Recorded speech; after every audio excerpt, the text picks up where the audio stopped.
जय भारत। नमस्कार। आज हम लोग भागवत गीता के 12वें अध्याय के 5वें श्लोक में वर्णित अव्यक्त उपासना की कठिनता और पंचक्लेश का रहस्य। तो जो अव्यक्त उपासना है उसमें क्या कठिनाई आती है उसके विषय में समझेंगे। तो अर्जुन ने एक प्रश्न पूछा था कि हे कृष्ण, आपके सगुण आकार रूप की उपासना करने वाले श्रेष्ठ हैं या अव्यक्त निर्गुण निराकार ब्रह्म की उपासना करने वाले। तो भगवान ने सबसे पहले तो सगुण भक्ति की प्रशंसा की, परंतु फिर 5वें श्लोक में निर्गुण उपासना के विषय में एक अत्यंत महत्वपूर्ण सत्य को बताया। तो सबसे पहले हम लोग इस श्लोक को पढ़ते हैं जो 5वां श्लोक है। कलेशोऽधिकतरस्तेषाम् अव्यक्तासक्तचेतसाम् अव्यक्ता हि गतिर्दुःखं देहबद्धिर्प्राप्यते। यहाँ पे भगवान कह रहे हैं कि उन सच्चिदानंद निराकार ब्रह्म में आसक्त चित्त वाले पुरुषों के साधन में परिश्रम विशेष है, मतलब ज़्यादा परिश्रम है, क्योंकि देह अभिमानियों के द्वारा अव्यक्त विषयक गति दुख पूर्वक प्राप्त की जाती है। तो यहाँ भगवान कह रहे हैं कि जो साधक है, जो अव्यक्त निर्गुण और निराकार ब्रह्म में चित्र लगाते हैं, उनकी उपासना करते हैं, उन्हें विशेष क्लेश और कठिनाई का सामना करना पड़ता है, क्योंकि देह अभिमानी मनुष्य के लिए अव्यक्त ब्रह्म की प्राप्ति अत्यंत ही कठिन है, उसकी गति बहुत ही दुखपूर्वक है। तो भगवान ऐसा कह क्यों रहे हैं? भगवान निर्गुण उपासना की आलोचना कर रहे हैं? नहीं, वो ऐसा तो नहीं कह रहे हैं। वेदांत में निर्गुण ब्रह्म ही परम सत्य माना गया है। समस्या निर्गुण ब्रह्म में नहीं है, समस्या साधक की जो वर्तमान स्थिति है उसमें है। क्योंकि जो साधक अपने को स्वयं को शरीर मानते हैं, उनके लिए यह मार्ग अत्यंत कठिन है, क्योंकि यहाँ पे पंच क्लेश के विषय में समझना होगा। तो पंच क्लेश में बताते हैं, महर्षि पतंजलि जो है उस सूत्र में कहा गया है, पंच क्लेश है अविद्या, मतलब फिर अस्मिता या अहंकार, राग द्वेष और अभिनिवेश। अभिनिवेश मतलब जीवन से लगाव और मृत्यु से भय। तो ये पांचों मनुष्य के दुख के मूल कारण है। तो अब इसमें समझना होगा कि जो अविद्या है वो अज्ञान है। अज्ञान सबसे बड़ा क्या है कि अपने को शरीर समझना, अपने को बूढ़ा समझना, अपने को कमज़ोर समझना, अपने को दुखी समझना, अपने को मतलब अलग अलग शरीर का जो वास्तविक स्थिति है उसके विषय में अपने को मानना कि मैं शरीर हूँ, मैं ये हूँ, है ना। पर वेदांत कहता है कि तुम तो शरीर नहीं हो, तुम मन भी नहीं हो, तुम बुद्धि भी नहीं हो, तुम तो शुद्ध चैतन्य आत्मा हो। इस सत्य को न जानना ही अविद्या है। दूसरा क्या है? अस्मिता या अहंकार। अविद्या से विचार उत्पन्न होता है अहंकार से कि मैं शरीर हूँ,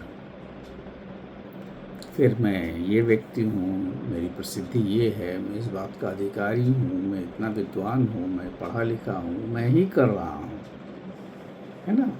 तो ये जो अहंकार से मोहित व्यक्ति जो है वो स्वयं को कर्ता मान बैठता है। तो ये दूसरा क्लेश है।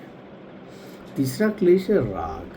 राग मतलब आसक्ति, मतलब जो वस्तु मुझे सुख देती है उसे बार बार चाहिए, जैसे धन, पद, परिवार, और जिससे और नहीं मिले वो तो मुझे दुख हो जाता है, गुस्सा आता है। पहले क्रोध आता है, फिर दुख हो जाता है। तो ये हुआ राग। द्वेष क्या है? जो वस्तु मुझे नहीं चाहिए, अगर वो मुझे मिलता है तो फिर मुझे क्रोध आता है और फिर घृणा उत्पन्न होती है। तो यही द्वेष है। राग में मतलब मुझे चाहिए और नहीं मिले तो गुस्सा, और द्वेष में मुझे नहीं चाहिए और मिले तो गुस्सा। और पांचवा क्लेश जो है अभिनिवेश है, मतलब ये बड़ा सूक्ष्म है, जहाँ पे जो मनुष्य जीव है उसको लगता है मृत्यु का भय लगता है या जीने के प्रति लगाव होता है, तो जीवन से चिपक के रहने की प्रवृत्ति है, वही अभिनिवेश है। यह भय किसी में भी हो सकता है, विद्वान में भी हो सकता है। तो ये जो पंच क्लेश का मूल कारण तो यही है कि मैं शरीर हूँ, मैं, ये अविद्या है। तो पहला है कि अविद्या आता है, देहाभिमान आएगा पहले कि मैं देह हूँ, फिर देह आएगा कि यदि मैं शरीर हूँ तो ये अविद्या है, तो फिर अहंकार आएगा, और जब अहंकार आएगा तो फिर राग आएगा, राग आएगा फिर द्वेष आएगा, द्वेष आएगा फिर मृत्यु का भय लगेगा या जीवन के प्रति प्रेम आएगा। तो इस तरह जो पंच क्लेश हैं वो उत्पन्न होते हैं। अब क्या है कि निर्गुण उपासना को भगवान ने कठिन क्यों बताया है? वो इसलिए बताया है कि निर्गुण ब्रह्म तो दिखाई देता नहीं है, उसका कोई रूप भी नहीं, उसका न रंग है, न आकार है, न मूर्ति है, न कोई प्रतीक है। ऐसी स्थिति में साधक को सीधे चैतन्य स्वरूप में स्थित होना पड़ता है। लेकिन जिसका मन अभी भी शरीर, इंद्रियें, राग, द्वेष, मोह, अंधकार, ये जो पंच क्लेश हैं, और मतलब वो अपने को फंसा हुआ है उसमें पंच क्लेशों में कि मैं शरीर हूँ, मैं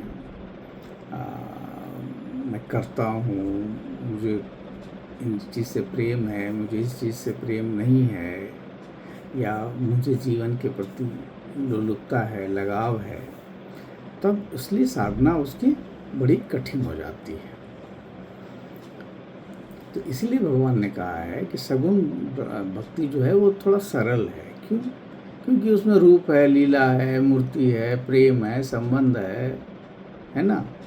साधक जो है भगवान में भी अपने बच्चे को में भगवान देख के खुश हो सकता है, मूर्ति में भी देख के खुश हो सकता है, कोई जीव में भी देख के खुश हो सकता है। भगवान तो क्या है ना, मैं हर जगह हूँ, पीपल में हूँ, गाय में हूँ, तो किसी भी को देख के वो खुश हो सकता है, उसको उसी में प्रेम है, उसी में वो अपना ईश्वर का अनुभव कर सकता है। तो सगुण आसान है, सरल है, और निर्गुण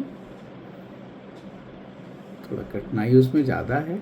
अगर आपके अंदर वो मनोवृत्ति है कि मैं शरीर हूँ, मुझे गुस्सा आ रहा है, मुझे प्रेम आ रहा है, इस तरह का बात है। तो यही है इसमें 5वें श्लोक में कि निर्गुण उपासना कठिन क्यों है। क्योंकि अगर आप में कर्ता भाव है तो कठिन होना ही है। ये पंच क्लेश जो है वो बहुत ही मतलब निर्दयी है। इसके साथ में तो आप कभी भी निर्गुण की उपासना तो कर ही नहीं सकते।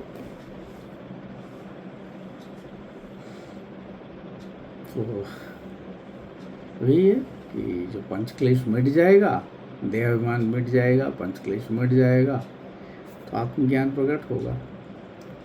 जब आत्मज्ञान प्रकट होगा तो आपको पता चल जाएगा कि आप तो ब्रह्म हैं, अहम ब्रह्मस्मि। तो आज इस बात को, अब इस विषय को ही विराम देते हैं।